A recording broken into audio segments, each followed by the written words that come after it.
Bonjour, nous sommes la prédication de la croix. La prédication de la croix est un ministère chargé de la recherche biblique, de l'enseignement, de la diffusion internationale et de l'intercession. La prédication de la croix, c'est la parole droitement divisée. La prédication de la croix, c'est l'amour de la vérité. La prédication de la croix, c'est la connaissance exacte de la parole de Dieu. La prédication de la croix également, c'est un ensemble d'enseignements, toujours nouveau, toujours droitement divisé. Nous revenons aujourd'hui avec un nouvel enseignement dont le titre est Jésus-Christ et le chiffre 1. En somme, Jésus-Christ est le premier en tout. Jésus-Christ est le chiffre 1 où Jésus-Christ est le premier de son genre en tout. Prions. Éternel notre Dieu, Père de notre Seigneur et Sauveur Jésus-Christ, nous te sommes infiniment reconnaissants pour la qualité de ces enseignements que tu nous donnes. Merci parce que c'est par nous que tu les rends disponibles. Merci parce que tu continues à nous fortifier, à nous donner une santé parfaite. Merci pour ceux par qui tu les diffuses.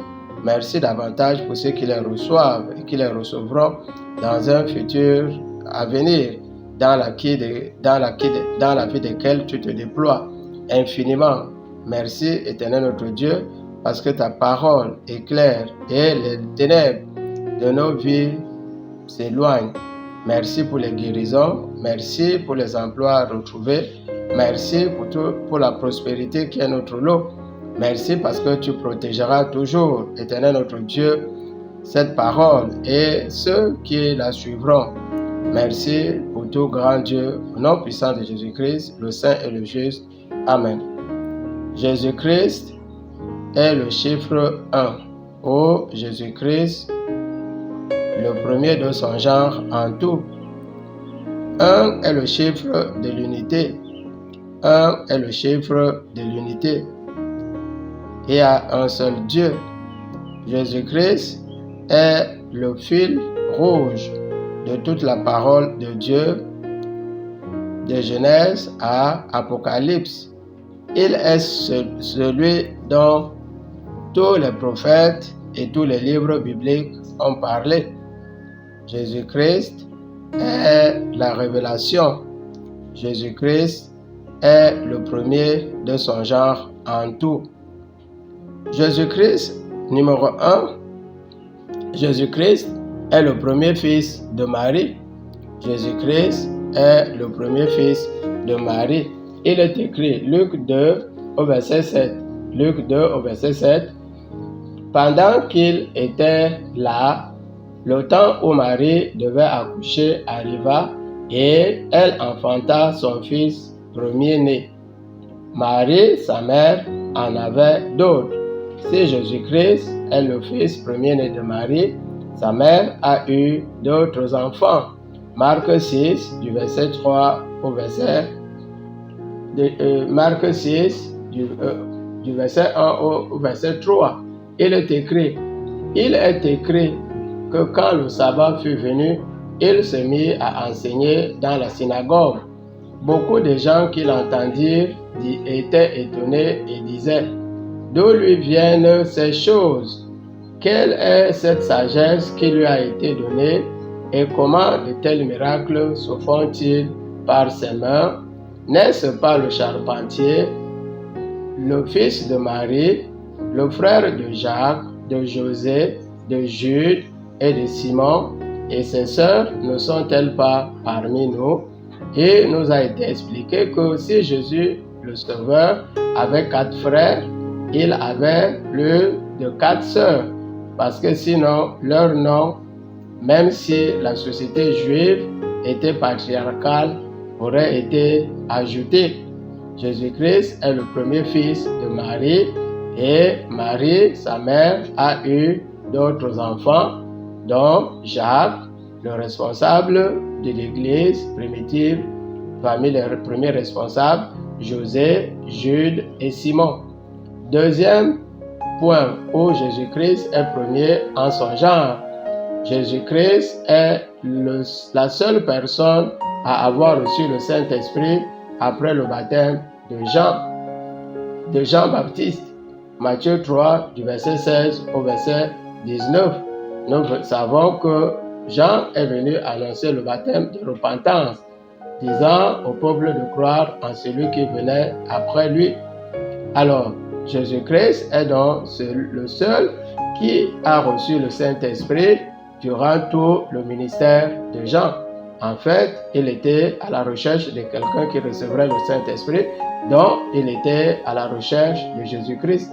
Matthieu 3, du verset 16 au verset 17, il est écrit: dès que Jésus eut été baptisé, il sortit de l'eau, et voici les cieux s'ouvrirent, et il vit l'Esprit de Dieu descendre comme une colombe et venir sur lui.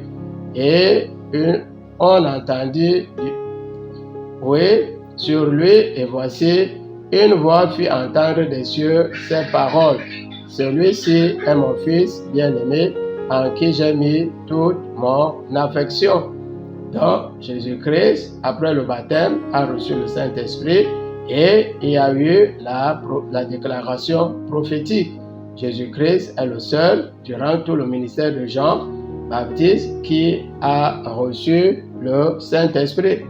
Troisième occurrence où Jésus-Christ est le premier en son genre. Jésus-Christ est la personne que Jean recherchait durant tout son ministère. Jésus-Christ est la seule personne que Jean recherchait durant tout son ministère. Jean 3, du verset 32 au verset 33. Il est écrit: Jean rendit ce témoignage: j'ai vu l'Esprit descendre du ciel comme une colombe et s'arrêter sur lui. Je ne le connaissais pas, mais celui qui m'a envoyé baptiser d'eau, celui-là m'a dit: celui sur qui tu verras l'Esprit descendre et s'arrêter, c'est celui qui baptise du Saint-Esprit.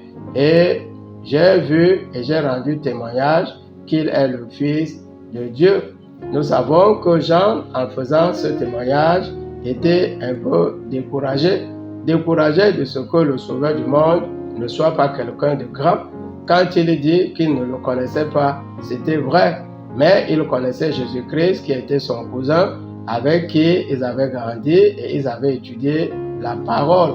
Jean avait souhaité que le Sauveur du monde ne soit pas son cousin, mais quelqu'un de grand. Mais la volonté de Dieu a voulu que c'est Jésus de Nazareth qui soit le Sauveur du monde. Nous savons aussi que Jean, à un moment donné, a été dans la confusion jusqu'à envoyer des gens poser la question. Jésus-Christ est donc la seule personne à avoir reçu le Saint-Esprit durant tout le ministère de Jean. Et vous devez comprendre que maintenant que Jésus-Christ a été dévoilé, le baptême de Jean est dépassé, puisqu'il avait une mission. Jésus-Christ, numéro 4, est le seul chemin qui mène à Dieu. Jésus-Christ est le seul chemin qui mène à Dieu, le Créateur des cieux et de la terre. Jean 14, verset 6, Jésus lui dit, il parlait à Philippe: je suis le chemin, la vérité et la vie. Nul ne vient au Père que par moi. Nous savons qu'il y a tellement de noms dans le monde. Si la volonté de Dieu est que tous les hommes soient sauvés et qu'ils parviennent à la connaissance de la vérité, la volonté du diable est que tous les hommes ne soient pas sauvés et qu'ils ne parviennent pas à la connaissance de la vérité. Aussi multiplie-t-il les noms. Vous voyez, beaucoup de sauveurs, beaucoup de noms, nous n'allons pas les citer ici. Même dans les religions africaines, il y a des lieux, les rochers, les fleuves, les grottes, les forêts sacrées et tout le reste par lesquels on passe. Mais s'il faut aller à l'esprit supérieur, au Dieu créateur des cieux et de la terre, qui a créé la mer, les cieux, la mer, la terre, la mer et tout ce qui s'y trouve, que vous vouliez ou pas, que vous soyez traditionnaliste ou pas, vous devez passer par Jésus-Christ. Sinon, vous allez à quelqu'un d'autre qui n'est qu'un voleur. Le diable ne vient que pour dérober, égorger et détruire. Cinquième occurrence où Jésus-Christ est le premier en son genre. Jésus-Christ est le seul nom qui donne la résurrection et la vie. Jésus-Christ est le seul nom qui donne la résurrection et la vie. Jean 11, verset 25.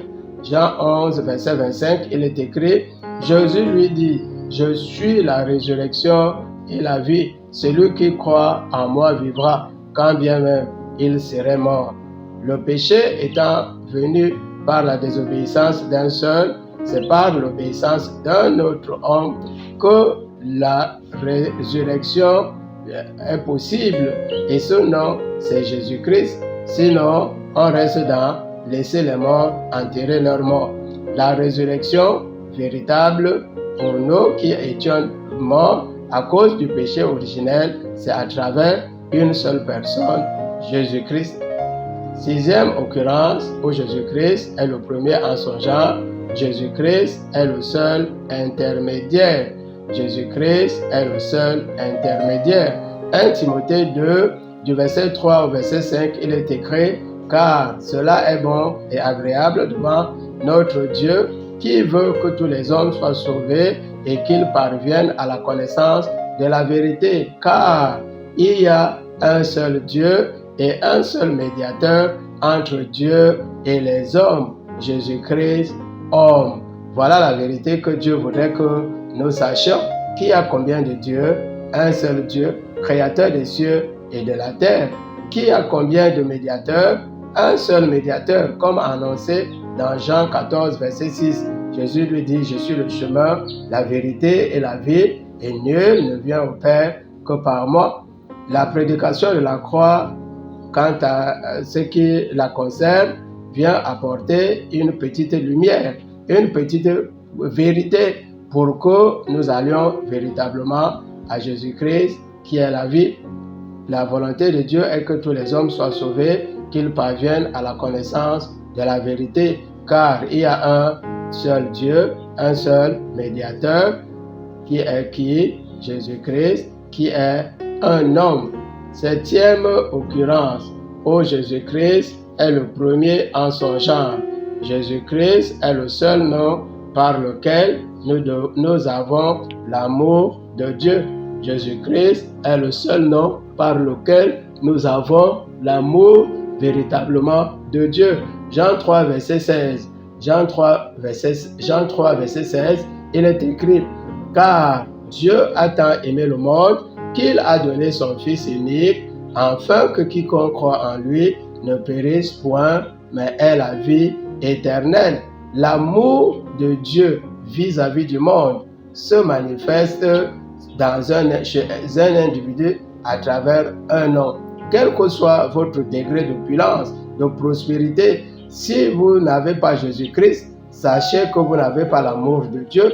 Tout ce que vous avez pour vous consoler, mais sachez que le voleur, un jour ou l'autre, entrera. C'est avec véritablement Jésus-Christ que vous avez l'amour de Dieu, la santé de Dieu, la protection de Dieu, la vie véritable qui donne un sens, non seulement à cette-ci, mais à la vie à venir.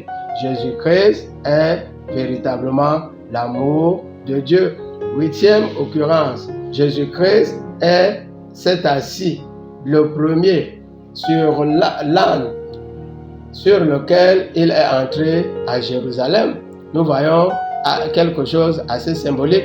Jésus-Christ est entré le premier sur l'âne sur lequel il est entré à Jérusalem. Marc 11, du verset 2 au verset 3, il est écrit, il leur disait,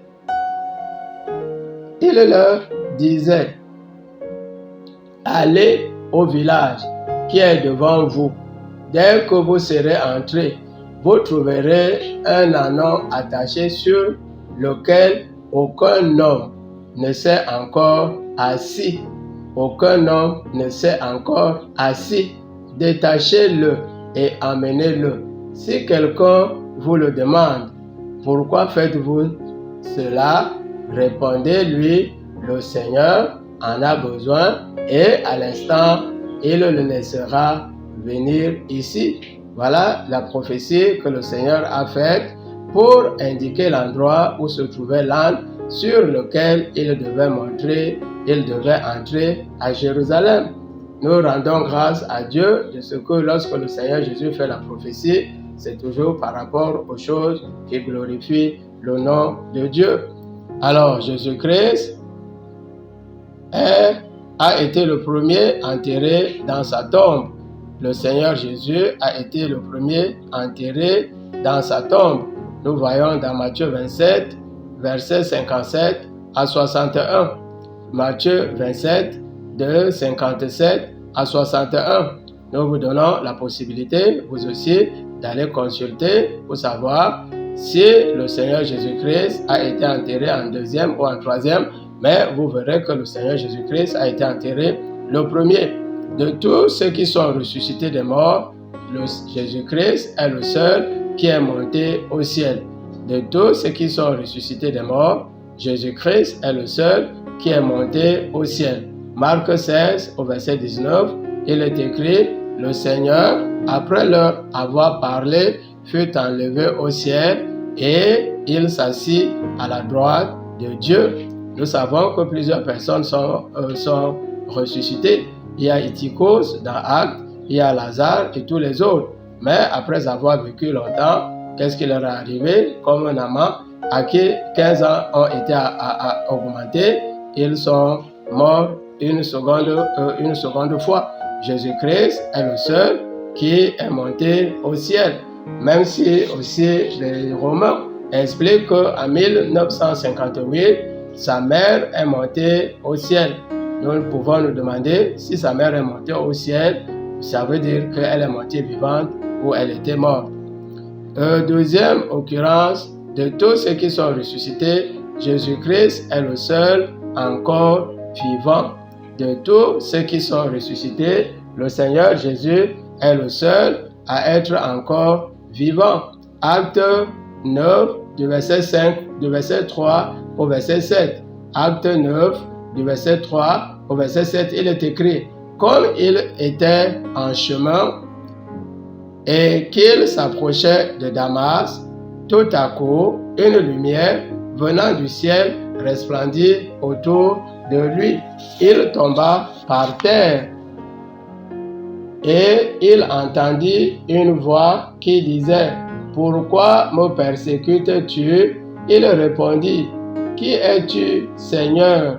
Et il répondit, « Je suis Jésus que tu persécutes.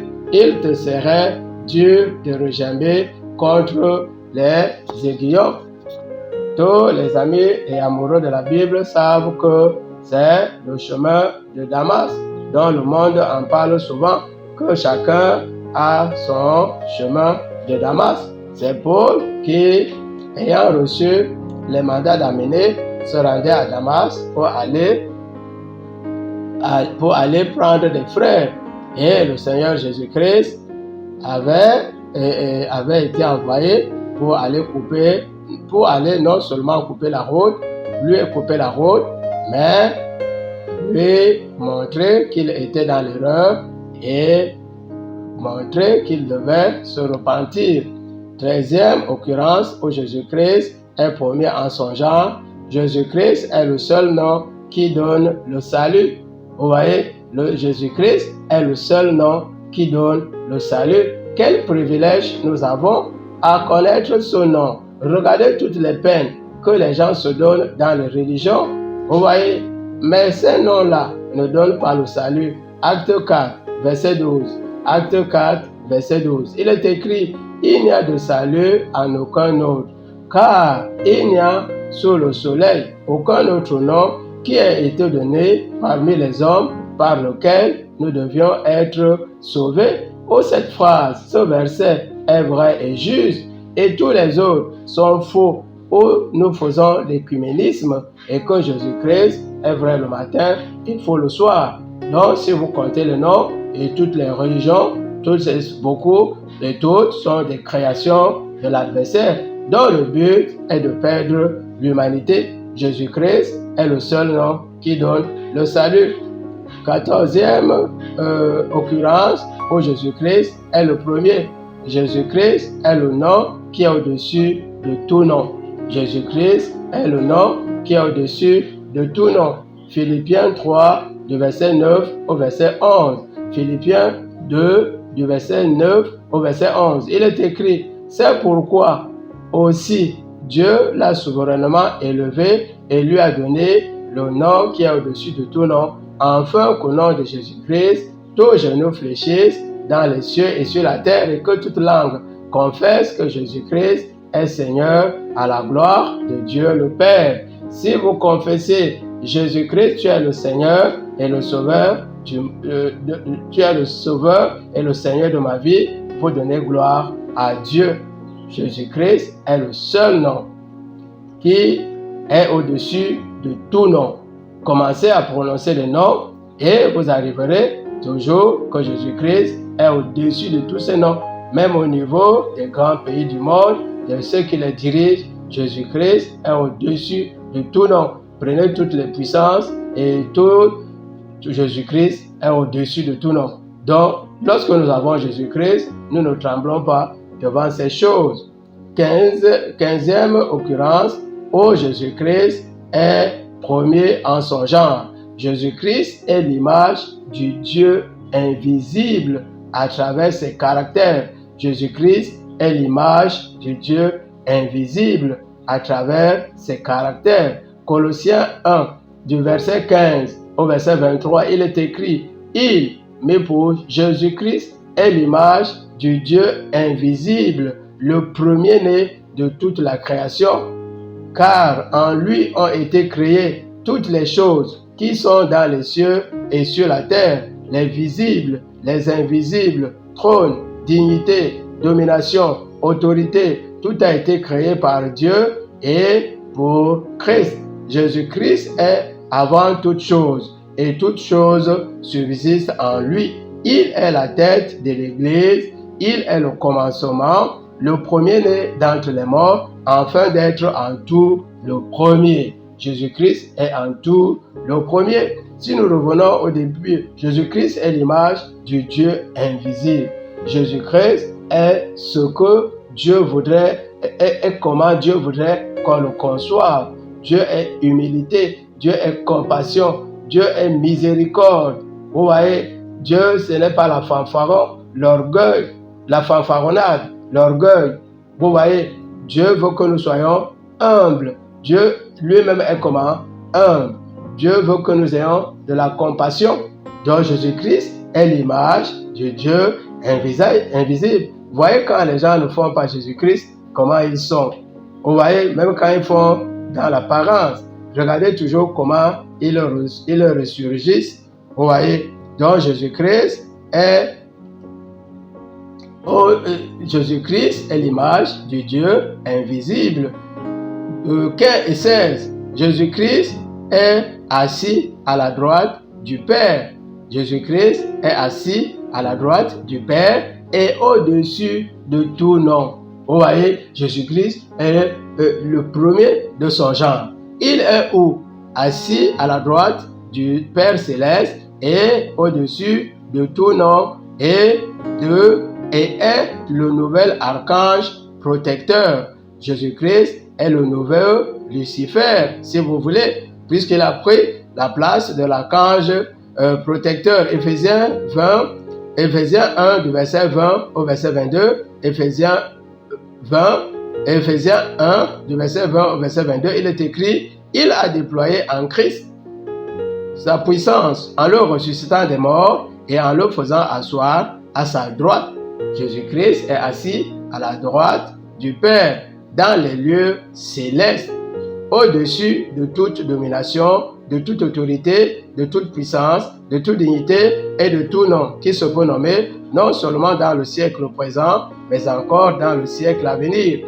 Dieu a tout mis sur les pieds de Christ et a donné Christ au chef suprême, à l'Église, qui est son corps, la plénitude de celui qui remplit tout en tous. Jésus-Christ est la plénitude qui remplit tout en tous.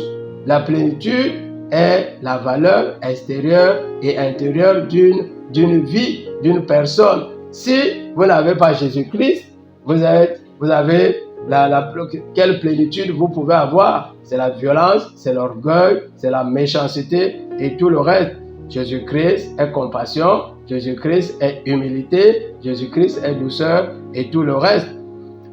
17e occurrence où Jésus-Christ est le premier en son genre. Jésus-Christ est le juge des vivants et des morts. Jésus-Christ est le juge des vivants et des morts. Acte 10, au verset 42, il est écrit: Et Jésus nous a donné de prêcher au peuple et d'attester que c'est lui qui a été établi par Dieu, juge des vivants et des morts. Juge des vivants et des morts. Nous voulons demander à ceux qui marchent s'ils savent qui sera leur juge. Dans les traditions humaines, quand vous avez un procès, vous cherchez votre juge et vous cherchez à avoir des relations apaisées avec lui en leur apportant toutes sortes de cadeaux. Oui. Alors, qu'est-ce que nous faisons pour que, lorsque viendra le jugement, notre juge nous reconnaisse et ne nous applique pas une sentence aussi sévère? Vous voyez, c'est pour ça que Apocalypse 14, verset 13 dit: Heureux dès à présent les morts qui meurent dans le Seigneur, car leurs œuvres, quelles œuvres posons-nous? 18e occurrence où Jésus-Christ est le premier. Il est écrit, Jésus-Christ, tous les prophètes rendent témoignage que quiconque croit en lui reçoit par son nom le pardon des péchés. Tous les prophètes que vous pouvez citer dans la Bible rendent témoignage à Jésus-Christ, rendent témoignage de Jésus-Christ. Et quel témoignage ils rendent? Que quiconque croit en lui reçoit par son nom le pardon des péchés. Acte 10, verset 43, il est écrit: Car tous les prophètes rendent de lui le témoignage que quiconque croit en lui reçoit par son nom le pardon des péchés. Nous savons que lorsque nous confessons Jésus-Christ, nous avons la rédemption qui est le pardon des péchés depuis 4 générations. Chaque fois que nous confessons nos péchés, nous allons dans la rédemption. Lorsque nous avons le Saint-Esprit en nous, nous avons la sanctification, la justification, le ministère de la réconciliation et tout le reste. C'est seulement en Jésus-Christ. Interrogeons-nous dans nos pratiques, soit traditionnelles, si nous avons nous avons tous ces avantages, toutes ces bénédictions. 19e occurrence où Jésus-Christ est le premier. Dieu a remis toutes choses entre les mains de Jésus-Christ. Dieu a remis toutes choses entre les mains de Jésus-Christ. Jean 13, au verset 3, il est écrit: Jésus qui savait que le Père avait remis toutes choses entre ses mains et qui était venu de Dieu et qui s'en allait à Dieu. Dieu avait remis toutes choses. Essayons donc de compter les choses que Dieu a remises à Jésus-Christ: les voitures, les maisons, l'emploi, le visa. Toutes ces choses sont entre les mains de Jésus-Christ. Et nous devons les chercher véritablement. Nous devons prier, nous devons nous discipliner et toutes ces choses seront en nous. C'est pour ça que Matthieu 6, verset 33 est toujours une réalité. Cherchez premièrement le royaume et la justice de Dieu et toutes les autres choses vous seront données par-dessus. Nous voyons Proverbe 8 au verset 17 qui dit: J'aime ceux qui m'aiment, ceux qui me cherchent me trouvent, avec moi sont la richesse et la gloire.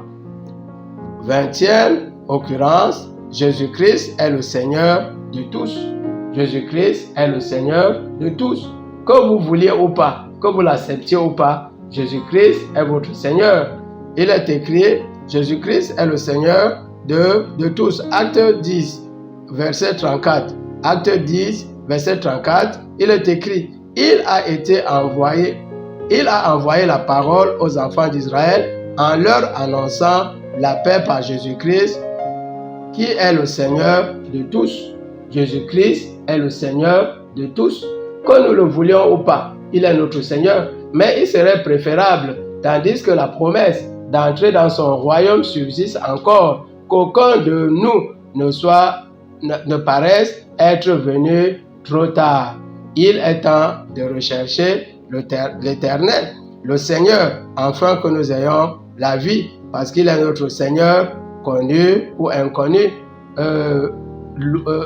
Notre Seigneur, loué ou méprisé, recherché ou abandonné, Jésus-Christ est le Seigneur de tous. 21e occurrence, il a été dit, tout pouvoir m'a été donné dans les cieux et sur la terre. Tout pouvoir ont été donnés dans les cieux et sur la terre appartiennent à Jésus-Christ. Matthieu 28, verset 18. Jésus s'étant approché, leur parla ainsi. Tout pouvoir m'a été donné dans les cieux et sur la terre. Le pouvoir de délier, le pouvoir de lier les forces ténébreuses dans nos vies, dans celles de ceux qui nous sont chers, nos enfants. Vous voyez, lier les puissances des ténèbres, de pauvreté, de misère dans nos vies et dans celles de ceux qui nous sont chers. Tout pouvoir a été donné à Jésus-Christ et Jésus-Christ nous a confié ce pouvoir-là. 21e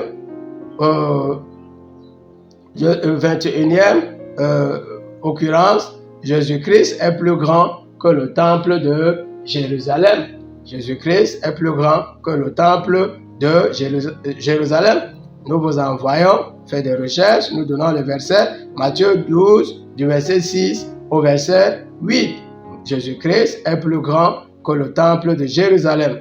Jésus-Christ est plus grand que Salomon. Jésus-Christ est plus grand que Salomon.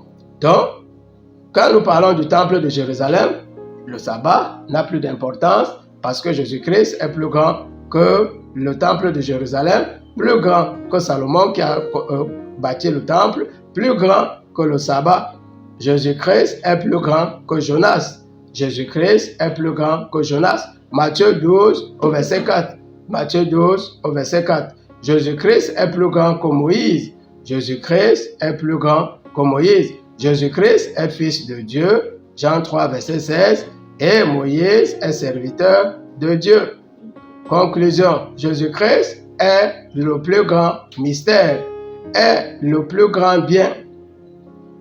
Jésus-Christ est le plus grand bien dans la vie, qui donne et protège la vie. En fait, Jésus-Christ est le plus grand mystère qui a été annoncé dans les constellations, qui a été annoncé dès la Genèse, que Dieu nous a révélé en notre temps et époque, que nous cherchons à l'accepter et à voir ce qu'il promet et ce qu'il donne, afin que lorsque sera venu notre passage, que nous disions, comme Paul, j'ai combattu le bon combat, celui de la foi qui est Jésus-Christ. Jésus-Christ est le chiffre 1. Jésus-Christ est le premier en son genre. Quel autre nom avons, soit dans les traditions, soit dans l'ésotérique, dans les sciences ésotériques, capables de l'égaler? Véritablement, Dieu a voulu qu'au nom de Jésus-Christ, tous genoux fléchissent dans les cieux et sur la terre et lui rendent gloire. Prions. Éternel notre Dieu, Père de notre Seigneur et Sauveur Jésus-Christ, tu es le Dieu grand, fort et terrible. Tu as fait toutes choses par ta sagesse et ton intelligence. Tu as élevé ton Fils et tu l'as placé à ta droite, afin qu'il soit, Éternel notre Dieu, au-dessus de tout nom. Merci pour tout l'amour que tu as manifesté en Jésus-Christ, afin qu'il soit cette puissance que tu as voulu. Merci pour nous qui l'avons accepté dans la vie de qui tu te déploies. Merci pour cette parole que tu continues à rendre disponible. Merci pour ceux qui la suivent, ceux qui la suivront dans la vie desquels tu te manifesteras avec puissance et abondance, parce que nous n'avons pas cherché la ce soir, nous avons cherché véritablement ta connaissance. C'est toi qui as dit, cherchez premièrement le royaume de Dieu et sa justice, et toutes les autres choses nous seront données. Merci éternel notre Dieu pour les mariages, merci pour les délivrances, merci pour les guérisons, merci éternel notre Dieu de toutes les forces des ténèbres qui sont bloquées dans nos vies, dans celles de ceux qui sont nôtres. Merci parce que véritablement, tu rétablis ce que tu as écrit dans nos livres de vie. Toutes les portes que l'adversaire avait ouvertes, des portes de brimade, des portes de jalousie, de méchanceté sont fermées. Les portes de puissance et d'abondance sont ouvertes et nous savons que celles que tu ouvres, personne ne peut les fermer. Merci parce qu'avec toi, nous sommes plus que vainqueurs. Dieu, Dieu, Dieu, à toi l'honneur, la puissance et la gloire. Toi, éternel notre Dieu, qui écoute, qui ose, infiniment au-delà. Merci pour tout, grand Dieu, au nom puissant de Jésus-Christ, le Saint et le juste. Amen.